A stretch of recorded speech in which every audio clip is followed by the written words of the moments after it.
Hey everyone, welcome to Study Glows. मेरा नाम है डॉक्टर सरिता। दोस्तों, आज बहुत ही इंपॉर्टेंट लेक्चर हम लोग कवर करेंगे। ये लेक्चर खास करके उन स्टूडेंट्स के लिए ज़्यादा हेल्पफुल है जो कि ज्योग्राफी से बिलोंग करते हैं। अगर आप यूपीएससी पीसीएस की प्रिपरेशन कर रहे हैं, नेट की प्रिपरेशन कर रहे हैं और आप ज्योग्राफी के स्टूडेंट हैं, तो आपके लिए ये थ्योरी बहुत ही ज़्यादा इंपॉर्टेंट होने जा रही है। हम बात करेंगे अर्बन मॉर्फोलॉजी की। आखिर अर्बन मॉर्फोलॉजी है क्या, इसको जानेंगे। लैंड यूज़ किस तरीके से हो रहा है, अर्बन लैंड यूज़, इसके बारे में भी मैं आपको बताऊंगी। तो सबसे पहले हम लोग बात करते हैं आखिर अर्बन जो मॉर्फोलॉजी है वे ये एक्चुअल में क्या है। तो दोस्तों, मैं आपको एक और चीज़ बता दूं कि अर्बन मॉर्फोलॉजी से रिलेट करती हुई 3 इंपॉर्टेंट थ्योरीज है और तीनों को मैं वन बाय वन आप लोगों के सामने लेती आऊँगी। इसके ऊपर वैसे भी बहुत ज़्यादा लेक्चर्स नहीं बने हुए हैं, आपको थ्योरेटिकली मोस्टली सर्च करने पे मिलेंगे, लेकिन बहुत ही बढ़िया तरीके से मैं आपको समझाने जा रही हूँ, जिससे आपको अर्बन लैंड यूज़ के बारे में बहुत ही बढ़िया आइडिया मिलने जा रहा है। तो सबसे पहले अर्बन मॉर्फोलॉजी के बारे में बात करते हैं। अर्बन शब्द का मतलब नगरों से जुड़ा हुआ है, नगरीय है, और मॉर्फोलॉजी का मतलब स्ट्रक्चर होता है, आकृति होती है। तो अर्बन मॉर्फोलॉजी बिल्कुल नाम से ही मालूम चल रहा है कि जो शहर हैं उनके पैटर्न्स के बारे में इसमें बताया गया होगा, और साथ ही टाइम के साथ किस तरीके के चेंजेस होते हैं अर्बन लैंड यूज़ में, और कौन से ऐसे एजेंट हैं जो कि रिस्पॉन्सिबल होते हैं, उनके बारे में भी हम यहीं पर बात करते हैं। तो इस तरीके से ये जो डेफिनेशन है वो अर्बन मॉर्फोलॉजी से जुड़ा हुआ है। आज का जो थ्योरी है, ये जो सबसे पहला हम डिस्कस करेंगे, ये है theory of urban land use. Land use urban land use से जुड़ी हुई थ्योरी है। इस थ्योरी का नाम है कॉन्सेंट्रिक जोन थ्योरी। ये थ्योरी है कॉन्सेंट्रिक जोन थ्योरी, और इसे बर्गेस ने दिया था, और हिंदी में इसे कहते हैं संकेंद्रीय मेखला सिद्धांत। तो संकेंद्रीय मेखला सिद्धांत आखिर है क्या, कॉन्सेंट्रिक जोन थ्योरी, इसके बारे में हम डिस्कस करते हैं। अमेरिका के जो सोशलिस्ट थे E.W. बर्गेस, उनकी दी हुई ये थ्योरी है और काफ़ी ज़्यादा इंपॉर्टेंट है। तो ये जो कॉन्सेंट्रिक जोन स्कीम कहिए या फिर मॉडल कहिए, और ये बर्गेस की थ्योरी है, बर्गेस थ्योरी के नाम से भी इसको जाना जाता है। अमेरिकन सोशलिस्ट थे ये, और इन्होंने 1925 में अपने एक स्टडी पे, और इनका जो स्टडी एरिया था ये शिकागो नगर को खास करके कवर अप कर रहा था। 1925 में इनकी एक बुक थी the growth of the city, और साथ ही इन्होंने 1929 में भी एक और इनकी इंपॉर्टेंट बुक है अर्बन एरिया, वहाँ पर इन्होंने डिस्कशन किया। और जो इनका अध्ययन का क्षेत्र था, यानी कि जिस सिटी को लेते हुए इन्होंने अध्ययन करना शुरू किया, वो आपका शिकागो था। तो कभी कभी इसमें पूछा भी जाता है कि जो बर्गेस है, इनका जो स्टडी एरिया था जिसको लेके इन्होंने अपनी थ्योरी दी है, कॉन्सेंट्रिक जोन थ्योरी, जिसे संकेंद्रीय मेखला सिद्धांत कहा जाता है, ये किस नगर के ऊपर बेस्ड था। तो बिल्कुल याद रखना है कि ये पर्टिकुलरली शिकागो नगर के ऊपर इनकी थ्योरी जो है, जो अर्बन लैंड यूज थ्योरी है, वो शिकागो के ऊपर डिपेंड कर रही थी। इनका जो थ्योरेटिकल मॉडल है दोस्तों, ये 5 कॉन्सेंट्रिक बेल्ट आप कह लीजिए, या 5 कॉन्सेंट्रिक जोन, उसके ऊपर डिपेंड करता है। इनके बारे में मैं आपको डायग्राम से भी बेहतर बता दूंगी। तो यहाँ पर देखिए, इन पांचों के नाम दिए हुए हैं। जो सबसे पहला है, इसे CBD कहा जाता है। काफ़ी इंपॉर्टेंट है दोस्तों, और ये लेक्चर बहुत इंटरेस्टिंग भी है, काफ़ी कुछ जानने को मिलेगा आपको। कमर्शियल सेंटर कह लीजिए, या फिर जो CBD है इसका फुल फॉर्म है सेंट्रल बिजनेस डिस्ट्रिक्ट। उसके बाद दूसरा जो है ये जोन ऑफ ट्रांजेक्शन है, तीसरा वर्किंग क्लास रेसिडेंस है, और चौथा मिडल हायर क्लास रेसिडेंस है, और ई नंबर पे अगर हम लोग आए, यानी पांचवा जो है वो कम्यूटर जोन्स है। तो आखिर ये सब है क्या, और ये जो कॉन्सेंट्रिक बेल्ट है इसके बारे में हम लोग बात करें तो डायग्राम से ये बेहतर समझ में आ रहा है। अगर आपसे क्वेश्चन पूछा जाए कि बर्गेस की जो कॉन्सेंट्रिक जोन थ्योरी है, ये थ्योरेटिकल मॉडल कितने कॉन्सेंट्रिक जोन्स है इसमें, तो इन्होंने नगरों की कल्पना जो है ये कॉन्सेंट्रिक जोन को ध्यान में रखते हुए की है। तो इसे हम डायग्राम से ज़्यादा अच्छी तरीके से समझ पाएंगे। ये देखिए, यहाँ पे आ गया है डायग्राम। यहाँ पर देखिए, इसको समझने के लिए जैसे आप यहाँ देख सकते हैं 5 है, 1 2 3 और 4 5, इस तरीके से यहाँ पर भी स्ट्रक्चर दिया हुआ है। तो जो सेंट्रल बिजनेस डिस्ट्रिक्ट है वो बिल्कुल सेंटर में है। उसके बाद से जोन ऑफ ट्रांजेक्शन, यानी कि सेंट्रल बिजनेस डिस्ट्रिक्ट जो है CBD, इसे CBD शॉर्ट में कहेंगे। तो CBD के बाद का जो कॉन्सेंट्रिक जोन आता है ये आपका ट्रांजेक्शन जोन कहलाता है, और इस जोन के बाहर का जो जोन है वो इंडिपेंडेंट वर्कर्स के रेसिडेंट है, और चौथे नंबर पे जो आता है यह आपका बेटर रेसिडेंस है, और जो 5वें नंबर पे आता है ये कम्यूटर्स जोन्स होता है। ठीक है, तो इनको हम लोग जानेंगे। यहाँ पे डायग्राम में भी देख सकते हैं कि किस तरीके से दिखाया जा रहा है कि सेंट्रल बिजनेस डिस्ट्रिक्ट ये है, ट्रांजिशन जो जोन है वो है, उसके बाद इंडिपेंडेंट वर्कर्स का ये है, फिर जो बेटर रेजिडेंस एरिया है ये है, और कम्यूटर जोन एरिया ये 5वें नंबर पे। इनको सीरीज़ वाइज याद रखना भी बहुत ज़रूरी है, इनकी यही सीरीज़ है, क्योंकि ये एक जोन के तौर पे जा रहे हैं, अंदर से, सेंटर से बाहर की ओर ये जा। अब हम लोग सबसे पहला जो जोन है उसके बारे में बात करें, ये इनर मोस्ट जोन है जिसे सीबीडी कहा जाता है। तो यहाँ पर आप देख सकते हैं सीबीडी जोन, जिसे हम सेंट्रल बिजनेस डिस्ट्रिक्ट कहते हैं, ये सबसे ज़्यादा इनर मोस्ट है, सबसे न्यूक्लियाई में ये स्थित है, और इसे कहा जाता है सेंट्रल बिजनेस डिस्ट्रिक्ट, यानी कि सीबीडी कहा जाता है। ये सिटी का कमर्शियल पोर्शन है, इसे सिटी का सबसे ज़्यादा कमर्शियल पोर्शन कहा जाता है, और यहाँ लैंड यूज़ भी बहुत ज़्यादा है, और साथ ही यहाँ की लैंड जो है बहुत ही ज़्यादा एक्सपेंसिव होती है। यहाँ दिखा भी जा रहा है कि हाई इंटेंसिटी ऑफ कमर्शियल, ठीक है, यहाँ पे कमर्शियल यूज़ बहुत ज़्यादा है। It is the heart of the city, किसी भी सिटी के ये हार्ट को आप मान लीजिए, क्योंकि कोई भी सिटी होता है, सिटी का हार्ट मतलब क्या है, जहाँ पर मेन फंक्शनिंग जोन है, ठीक, तो जिसमें बड़े बड़े जो डिपार्टमेंटल स्टोर्स हैं वो हैं, ऑफिस है, बिल्डिंग है, शॉप्स है, बैंक है, क्लब है, होटल है, थिएटर है, इस तरीके के बहुत से जो सिविक बिल्डिंग्स हैं वो सब कुछ आपको सीबीडी जोन में देखने को मिलते हैं। और दिन भर यहाँ पर बहुत ज़्यादा रश बना हुआ रहता है। यहाँ की जो लैंड की रेट है और जो रेंट्स हैं वो बहुत ही ज़्यादा हाई रहती है, यानी कि काफ़ी ज़्यादा एक्सपेंसिव ये जोन है, और दिन में ये बहुत ज़्यादा कोलाहल से भरा हुआ रहता है, बहुत रश रहता है। लेकिन जैसे ही रात होती है तो रात में ये जो इलाका है पूरी तरीके से शांत होना शुरू हो जाता है। इसको शिकागो में लूप कहा जाता है, और न्यूयॉर्क में इसे ही अपटाउन एंड डाउनटाउन कहा जाता है, और पीट्सबर्ग में इन्हें गोल्डन टेम्पल के नाम से भी जाना जाता है। बहुत ही ज़्यादा ये इंपॉर्टेंट तो कॉन्सेंट्रिक जोन है और बिल्कुल सेंटर में रहता है। जब भी सीबीडी की बात हो तो आपको यही लिखना है, बिल्कुल हार्ट होता है किसी भी सिटी का, पूरे कमर्शियल जोन होते हैं, एक्सपेंसिव बहुत ज़्यादा रहता है, दिन में बहुत कोलाहल रहता है, रात में ये इलाका शांत हो जाता है। आ रहे हैं नेक्स्ट जोन के बारे में हम लोग बात करें तो ये है जोन ऑफ ट्रांजिशन, ठीक, जिसे हम संक्रमण क्षेत्र कहते हैं। जो आपका सीबीडी है इसे हिंदी में कहा जाता है केंद्रीय व्यापार क्षेत्र, उसे केंद्रीय व्यापार क्षेत्र कहा जाता है, और जो हम जोन ऑफ ट्रांजिशन पढ़ रहे हैं इसे कहा जाता है संक्रमण क्षेत्र। तो नाम से ही मालूम चल रहा है कि संक्रमण क्षेत्र है ये, और एक तरीके से एनक्लोज्ड एरिया कह सकते हैं। बिल्कुल सीबीडी के जस्ट बाहर का जो जोन है ये आपका ट्रांजिशन जोन कहलाता है। यहाँ पर बहुत हल्के फुल्के जो लाइट इंडस्ट्रीज होते हैं वो यहाँ पे रहते हैं। उसके बाद से स्लम एरिया यहाँ पे बेसिकली ऑक्यूपाइड होता है। आप किसी भी जो मेजर सिटी है उसको एक बार कल्पना कर लीजिए, मेजर सिटी के कोर के जस्ट बाहर आप देखेंगे कि स्लम का कवरअप बहुत ज़्यादा रहता है। ये इलाका जो है क्राइम, गैम्बलिंग, इस तरीके के जो सोशल इवल्स हैं उनसे भी कवरअप रहता है, और यहाँ के जो स्लम है काफ़ी गंदे रहते हैं।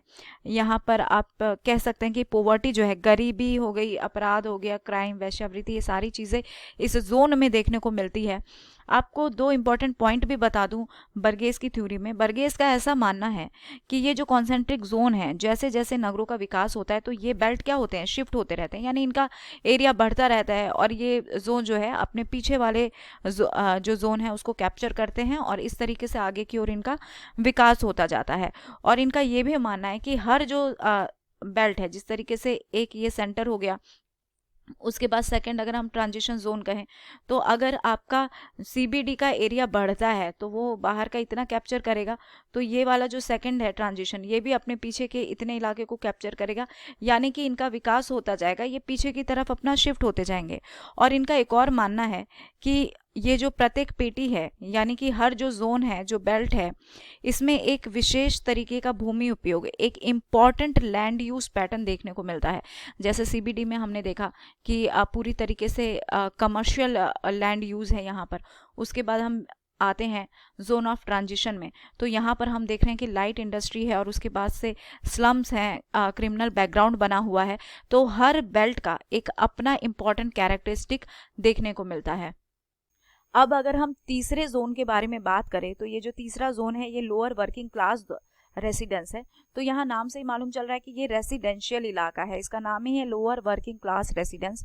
तो यानी कि जो कर्मचारियों का घर आप कह सकते हैं, कि जो कर्मचारी हैं उनका ये प्रॉपर प्लान्ड रेसिडेंशियल एरिया है, और जो कि इकोनॉमिक जोन्स या इकोनॉमिक एक्टिविटी के आसपास रहते हैं। इनकी मूवमेंट जो है वो होती रहती है इकोनॉमिक एक्टिविटी के पर्पस से। आउटवर्ड रिंग्स में भी होता है और कई बार इनवर्ड रिंग्स में भी होता है। यहाँ पे जो इम्पैक्ट है, नेगेटिव इम्पैक्ट, वो इस बात का है कि देखिए सेंटर में तो CBD है, चलिए ये तो सबसे बेस्ट जगह हो जाता है, हार्ट हो गया ये सिटी का, तो कोर तो सबसे बेस्ट है। लेकिन इस कोर के बाहर में आपका स्लम जोन था, यानी कि जो ट्रांजिशन जोन था जो कि क्रिमिनल है जोन में आता है, साथ ही साथ पूरा गंदी स्लम्स यहाँ पर है, गंदी बस्तियों का इलाका है। और जस्ट इसी के साथ जुड़ा हुआ ये आपका रेसिडेंशियल इलाका है। तो इस सेकंड जोन से ये बहुत ज़्यादा प्रभावित होता है, जिस वजह से इंडस्ट्रियल पॉल्यूशन देखने को मिलता है। साथ ही जो इम्पैक्ट है, जो स्लम का कल्चरल इम्पैक्ट है, वो भी यहाँ पर देखने को मिलता है। यहाँ एक और ख़ास बात ये है दोस्तों कि इस जोन में आपको पुराने रेसिडेंस ज़्यादा देखने को मिलेंगे, यानी कि ओल्ड रेसिडेंस, खास करके 2 मंजिले मकान यहाँ पे ज़्यादा देखने को मिलेंगे, जहाँ पर नीचे मालिक रहेगा और ऊपर जो है रेंटर्स को दिया जाता है। तो पुरानी पीढ़ी वाले लोग जो है ना, वो यहाँ पे आपको देखने को ज़्यादा मिलेंगे। फोर्थ जोन के बारे में बात करें दोस्तों, तो ये काफ़ी अच्छा वाला जोन है। यहाँ पे जो रेसिडेंस है वो बेस्ट क्लास के रेसिडेंस होते हैं, खास करके मिडिल क्लास रेसिडेंस जो हैं और रिच पर्सन भी यहाँ पर रहते हैं।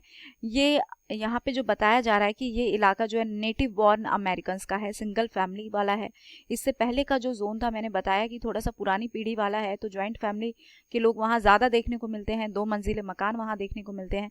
लेकिन इसके बाहर अगर हम लोग आते हैं तो मिडिल क्लास जो रेसिडेंस हैं ये बहुत ही ज़्यादा अप्रिशिएटेबल जोन है, क्योंकि ये पॉल्यूशन फ्री रहता है।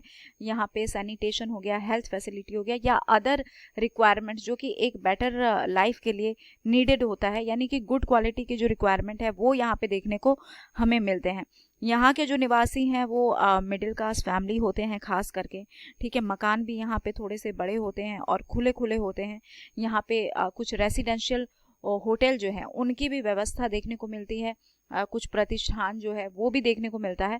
तो ओवरऑल बढ़िया जो रहने लायक जो जोन है वो यही जोन है, चौथा नंबर जोन है।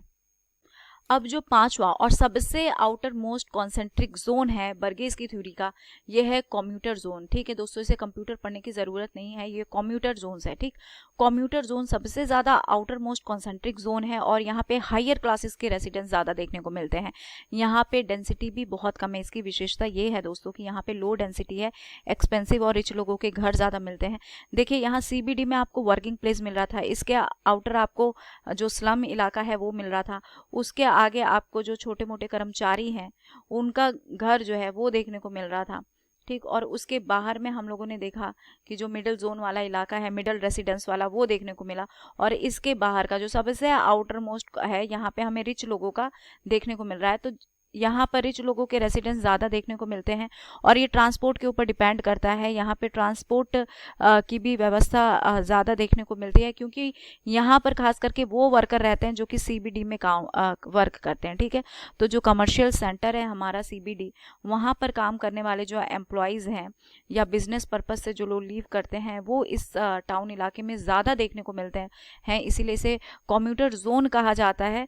और आपको एक और बात बता दूं कि ये ऑलमोस्ट लोकेटेड होते हैं सबर्न इलाके में या सैटेलाइट टाउन्स में। इनके कॉन्सेप्ट भी मैं आपको आगे बता दूंगी। फिलहाल इसे एक फ्रिंग जोन की तरह आप ले सकते हैं, जहां पर आपको थोड़ा सा नगर और थोड़ा सा ग्रामीण इन्फ्लुएंस दोनों आपको ज़्यादा देखने को मिलेगा। ऐसे जो नगर हैं, यहाँ पर जो CBD में काम करने वाले लेबर हैं, ये समझिए कि दिन भर अपना इवनिंग तक काम करते हैं और रात में एक तरीके से यहाँ पे सोने के पर्पज़ से ही आते हैं, ठीक। क्योंकि बाकी पूरा जो उनका टाइम है वो CBD में ही जाता है और रात में स्लीपिंग पर्पज़ से ये यहाँ पर आते हैं और इसी वजह से इन्हें बेडरूम टाउन्स भी कहा जाता है, ठीक है। तो इसीलिए ये इलाका जो है बेडरूम टाउन्स का भी कहलाता है। यहाँ पर उच्च श्रेणी के जो रेसिडेंस है बढ़िया वो देखने को मिलेंगे और नगर और ग्रामीण का एक तरीके से मिलन क्षेत्र है जिसे हम सबर्न इलाका कहते हैं। और यहाँ पे ट्रांसपोर्ट की जो व्यवस्था है वो भी इसके किनारे किनारे देखने को मिलती है। तो ये सबसे ज़्यादा आउटर मोस्ट था। ये 5 इंपॉर्टेंट कॉन्सेंट्रिक जोन थे जो कि अर्बन लैंड यूज़ को डिस्क्राइब कर रहे थे बाय बर्गेस। अब ये अर्बन लैंड यूज़ थ्योरी जिसे हम कॉन्सेंट्रिक जोन थ्योरी कहते हैं जो बर्गेस ने दी थी, ये तो हम जान गए। इसकी कुछ लिमिटेशन भी है, कुछ इलाका है जहाँ पर कुछ ऐसे पॉइंट है जहाँ इसको क्रिटिसाइज किया गया है।